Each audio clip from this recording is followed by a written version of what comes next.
महोदय, हम बिल्कुल अलग-थलग रूप से इस पर विचार करते हैं। हम अपने देश के लिए कुछ आदर्श परिस्थितियों की कामना करते हैं। ऐसे अवसरों पर हम इतिहास और संसार के अन्य देशों के अनुभवों का ध्यान नहीं रखते।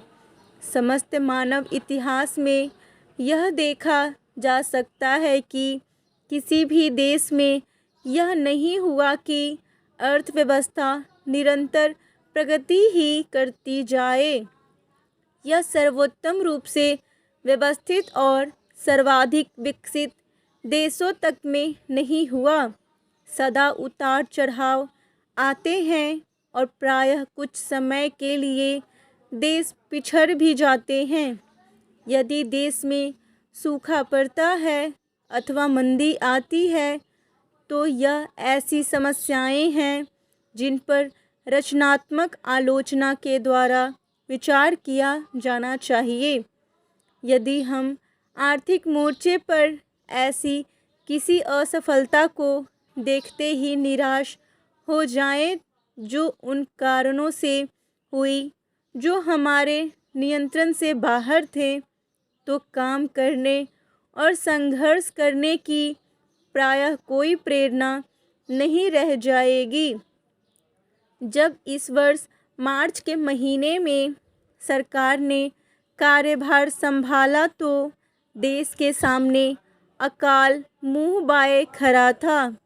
अनेक राज्यों में अनाज की बहुत कमी थी और हमारे सामने अपने लोगों का भोजन जुटाने की विशाल समस्या थी। इतिहास में कभी भी किसी सरकार को ऐसी प्रबल चुनौती का सामना नहीं करना पड़ा।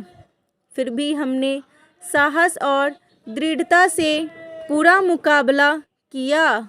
चुनावों के बाद राज्यों में ऐसी सरकारें बनी जो पूरी तरह से एकता के सूत्र में नहीं बंधी हुई थी।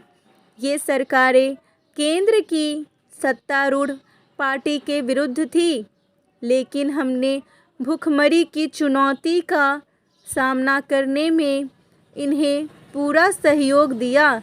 विपक्ष के सदस्य चाहे कुछ भी कहे, पर वे यह नहीं कह सकते कि हम सफल नहीं हुए।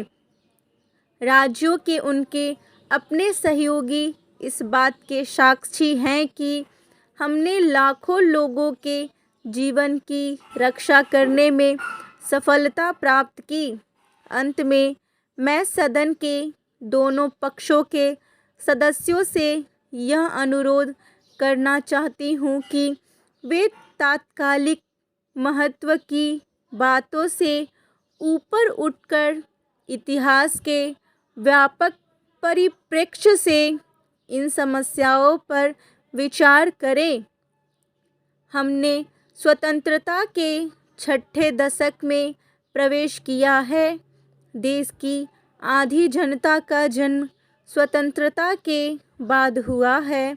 अतः इन लोगों को इस बात की जानकारी नहीं है कि गुलामी का क्या अर्थ होता है और वे नहीं जानते कि गुलामी समाप्त करने के लिए कैसा संघर्ष करना पड़ता है।